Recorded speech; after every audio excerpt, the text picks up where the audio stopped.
Hey guys, it's me Poppy Rain here coming to you with another video. Today's video is Sweet Seas, the Princess of the Coral Kingdom. This is based on an animated television special from, I believe, the 80s.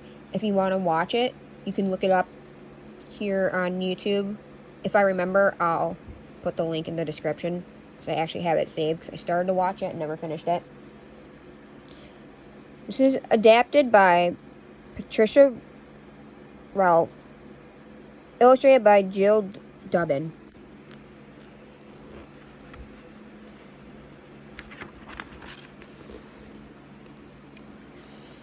Somewhere in the ocean, far below the rolling waves, deeper than any diver has ever been, is a beautiful underwater wonderland known as Coral Kingdom. Here, a magnificent castle of coral shines with rosy pink glow. Playful minnows frolic around the castle turrets. Clams and crabs, cockles and codfish all live together in happy harmony. And no one in all the kingdom is happier than Sweet Sea, the beautiful mermaid princess. Every day she sings as she swims along among the lovely undersea flowers which grow in the castle garden. Each snip of her shears lets another brilliant blossom float into her basket.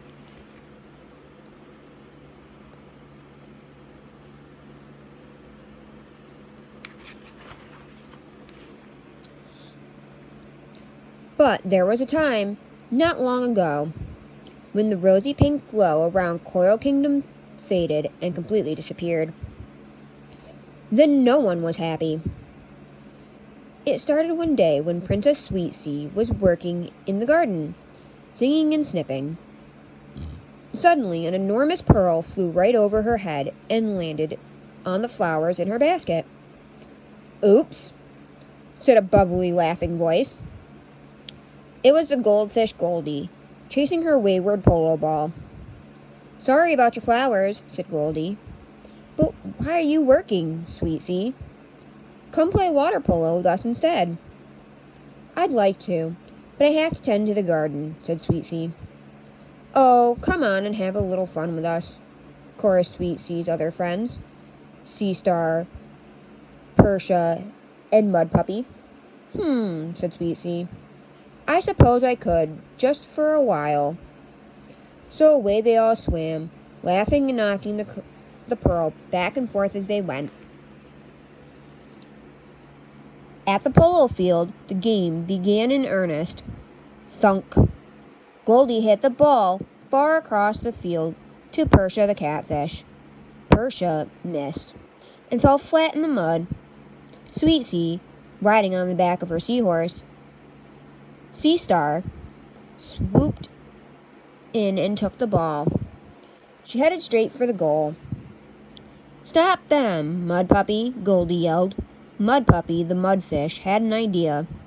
He dug his strong tail into the ocean floor and stirred up a thick screen of mud in front of the goal. "I can't see," cried Sea Star. Before they could stop, Sweet Sea, Sea Star, and Mud Puppy all slid in a tangle into the goal net. They laughed as they untangled themselves. But as muddy water cleared, everyone became very quiet. King Neptune himself had watched the whole event. He did not look pleased. "Well, Sweet Sea," he said, "is this how you tend to the garden?"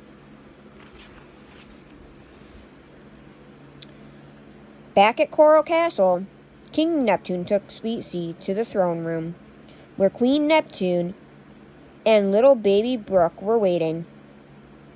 Sweet Sea hung her head. "Mother, Father," she said, "I'm sorry I left my work." "You should know better, Sweet Sea," grumbled the king. "After all, you are a princess." "I know my responsibilities, Father. It won't ever happen again," Sweet Sea promised. "I believe Sweet Sea has learned her lesson," said the queen. "I think we should give her another chance."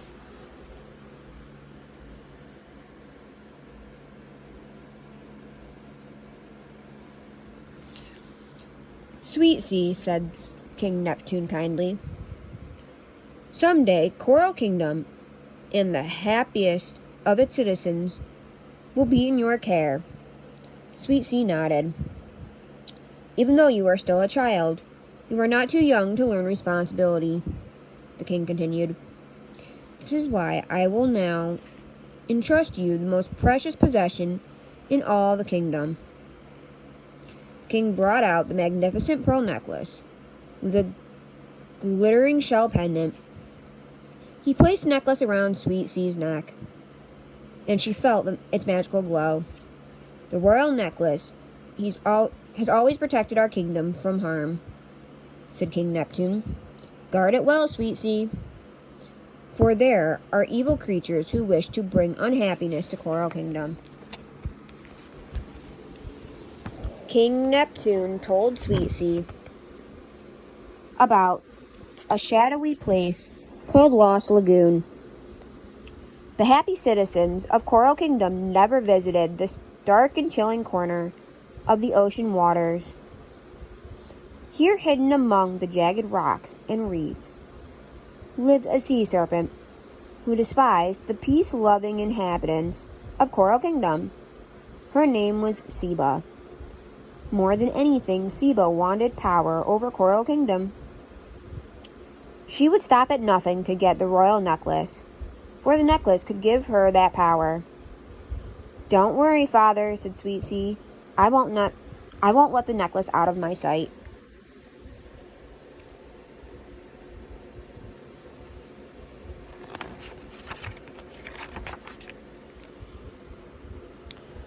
Wearing the royal necklace and feeling very grown up, Sweet Sea went with Sea Star to the Surfside banquet.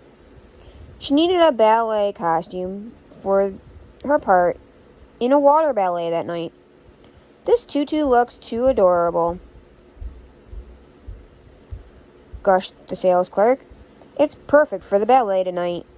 Sweet Sea agreed, taking out a purse full of sand dollars. Please have it sent to the Seashell Theater.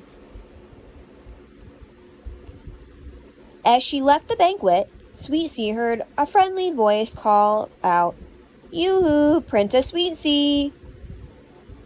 Whippy, a walrus, was shouting from the hatch of his submarine sweet shop. Suddenly, Whippy's partner, Whoopie, poked his head out too. It was a tight squeeze for those two portly walruses.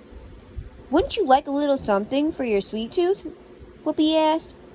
Sea Star looked hopefully at Sweet Sea. Well, Sweet Sea said, I suppose one piece of candy would be all right.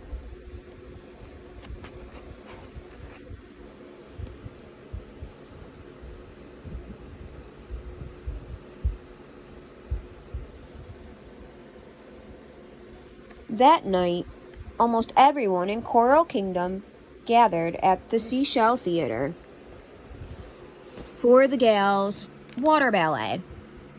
King and Queen Neptune sat high in the elegant box, where they had an excellent view of stage. Down below, Sweet Sea's friend, Goldie, Persia, and Mud Puppy waited excitedly in the front row. At last, the orchestra began to play the overture. A jellyfish plucked the strings of a seaweed harp. A crab kept beat with his clacking claws. An octopus played a violin, cymbal, an accordion, and harmonica all at once. Goldie nudged Persia. The ballet should start. About to start, she whispered.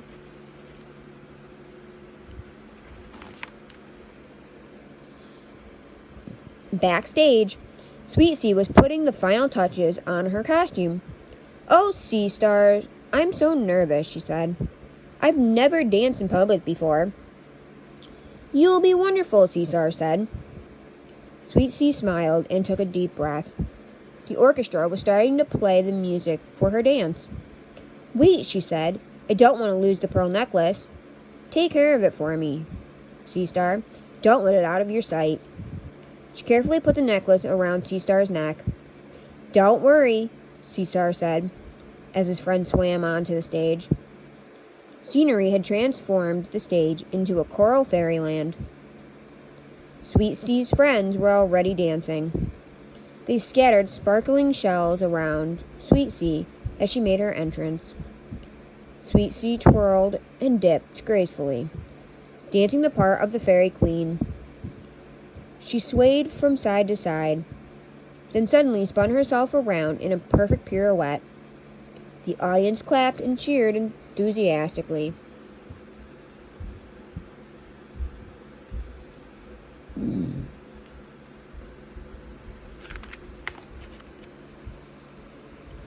Backstage, Sea Star, too, was enchanted by Sweet Sea's dance.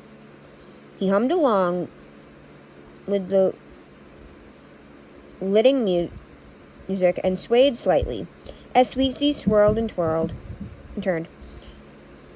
He was so fascinated that he didn't notice Squidney hiding behind a curtain. He didn't hear Squidney sneaking up behind him. Slowly, Squidney slithered out a long tentacle. It swayed sleepily in front of Sea Star's eyes in a hypnotizing rhythm. Sea Star watched the tentacle move to and fro, until its eyes became blank and staring. "Now," said Squidney, in a soothing voice, "you will hand over the royal necklace." "The royal necklace," Sea Star murmured, in a daze. He took off the necklace and gave it to Squidney. "Thanks, horsey," said Squidney, as he scurried off with the precious necklace.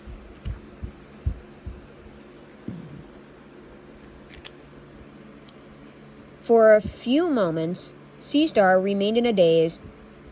Then the trance began to wear off, and suddenly he realized what he had done.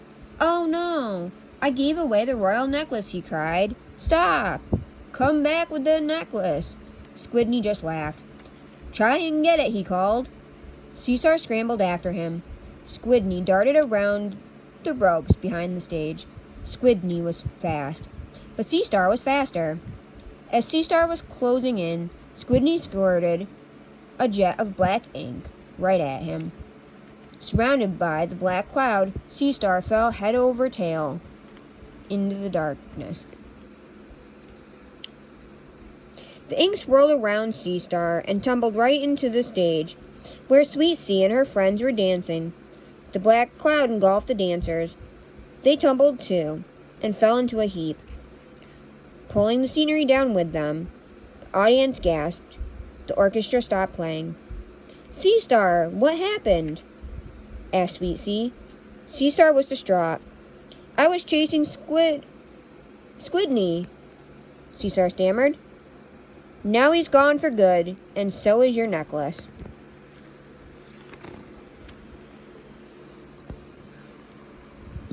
In Lost Lagoon, Seba chortled with glee.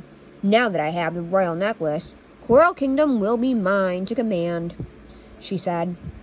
"And I intend to make some big changes. Hee hee hee hee." As soon as the royal necklace came into Sheba's possession, Coral Kingdom's rosy glow began to fade. No longer was the kingdom a bright and happy place. Everything was turned as cold and gray and dreary as Lost Lagoon. The citizens of Coral Kingdom were afraid.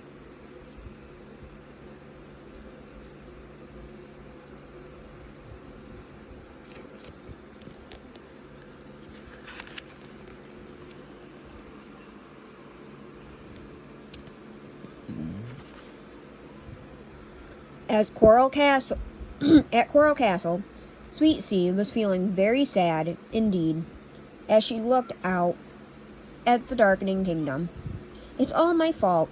I was supposed to take care of the royal necklace, and I didn't," she said unhappily. King Neptune put an arm around his daughter.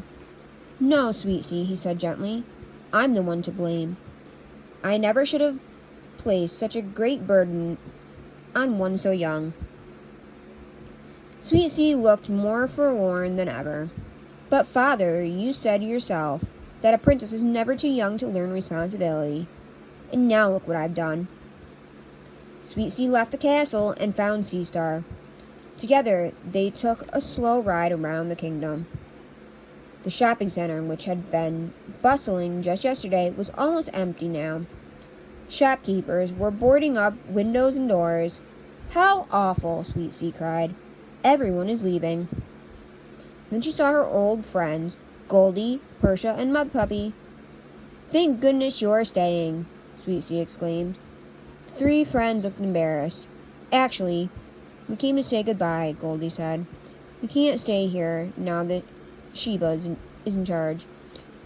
She'll never let us have any fun."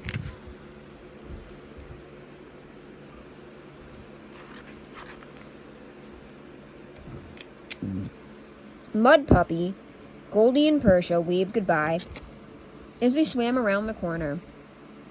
Sweet Sea felt terrible and saw her friends disappear. "Oh, Sea Star," she sobbed. "All my friends are gone." "Not all your friends," Sea Star said.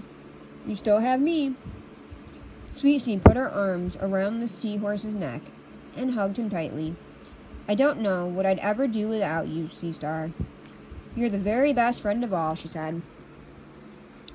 Still holding tightly to Sea Star's neck, Sweet Sea looked around the cold gray kingdom with its deserted houses and shops. She still felt sad, but now she was starting to feel angry. "We can't let this happen, Sea Star," she said. "There must be something we can do." She thought for a moment. She looked at Sea Star with determination. "I've made up my mind. We are going to go to Lost Lagoon and get back the royal necklace."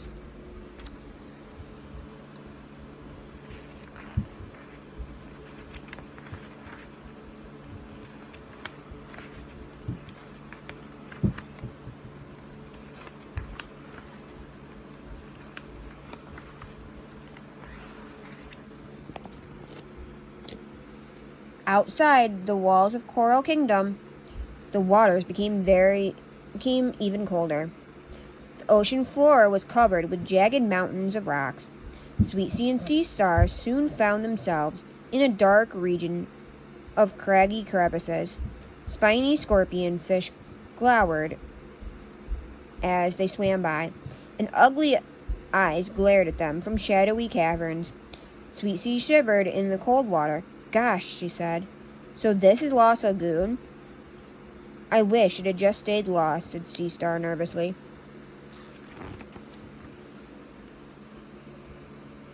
Sweet Sea and Sea Star swam on. They peered into every cave, staring into the darkness in search of Sheba's hideaway. As they passed a narrow crevice, a giant eel slithered out.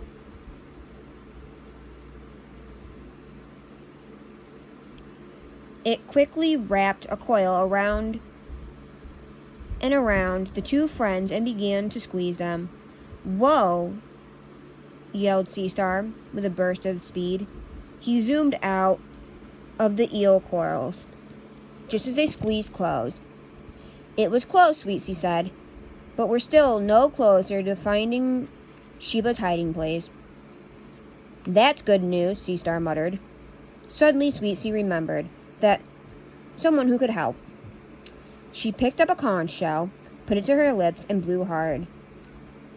A resounding note, like the sound of a trumpet, rang through the canyons of Lost Lagoon. Almost immediately, a glowing starfish floated up. "Did someone call me?" he asked politely. "Starfishy," Sweet Sea said. "We need your help to find Sheba the sea serpent." "Nothing to it, just follow me," said Starfishy, and he led the friends deeper and deeper into the murky water of the Lost Lagoon. Starfishy's bright glow helped to light the way as they swam over a craggy rise. Sweet Sea pointed. All 3 stopped and stared in front of them. Among the weed and jagged rocks was Sheba's hideaway. It was the rotten hull of a sunken pirate ship. Pirate flags still hung from the broken mast. Sea Star shuddered. "Thank you for your help, Starfishy," Sweet Sea said resolutely. We're on our own now, Sea Star.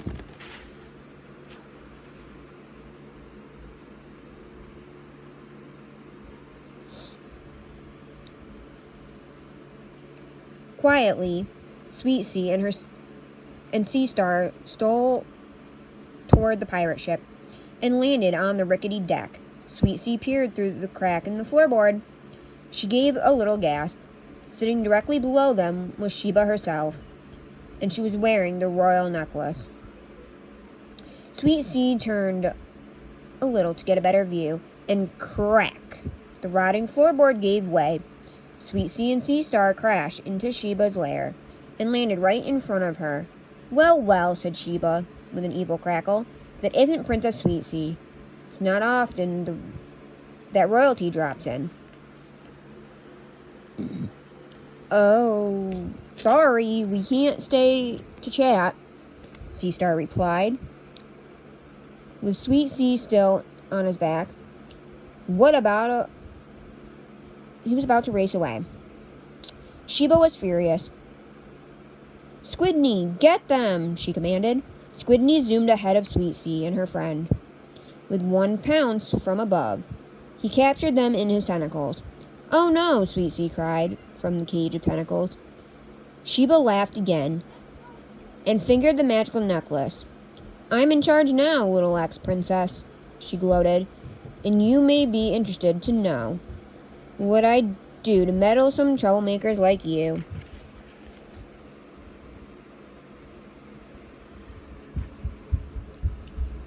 But before Sheba could give any detail, Sweet Sea's eyes opened wide with surprise. Goldie, Persia, and Mud Puppy were peering in at her from a hole in the ceiling. What are you doing here? Sweet Sea exclaimed. We changed our mind about leaving, Persia said. Good friends have to stick together, said Mud Puppy. Ha, snorted Sheba. You will stick together, all right. It will be much easier to take care of all of you at once. What a laugh. Ha ha ha ha.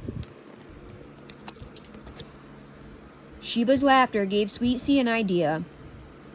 You deserve a laugh too, Squidney, she said, and with a twitch of her tail fin, Sweet Sea began to tickle Squidney's tentacles.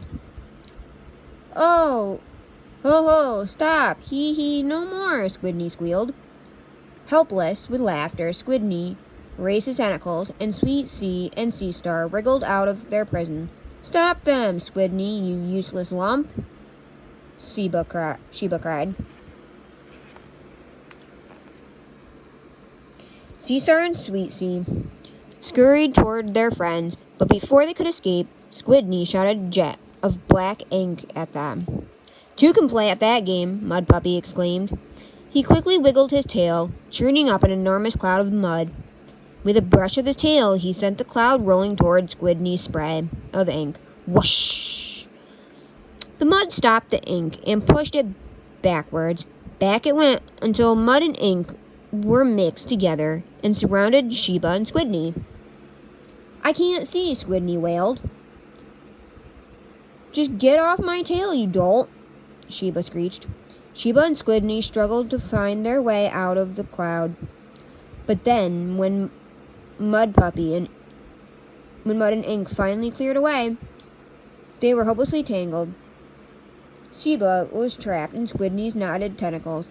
When I get loose, you'll be one sorry squid, Sheba snarled. I know, Squidney said. That's why getting untied may take weeks or even months. As Sheba and Squidney argued, Sweet Sea reached into the tangle and took the magic necklace. If you don't mind, I'll put this back where it belongs, she said, and placed it around her own neck.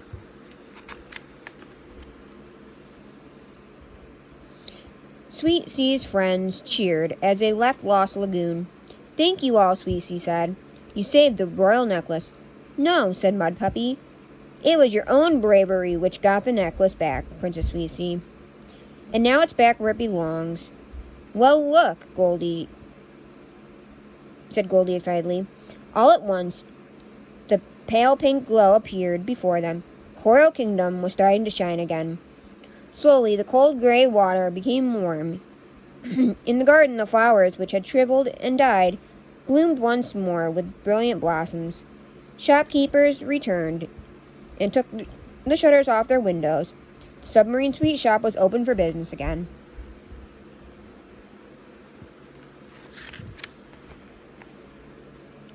At Coral Castle, Sweet Sea hurried to see her mother and father.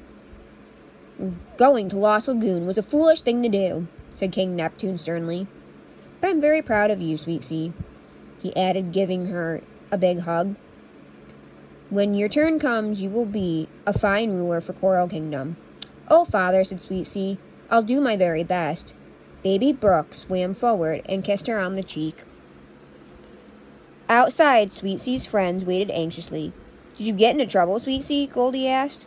Sweet Sea laughed. Everything is fine, Goldie, she said.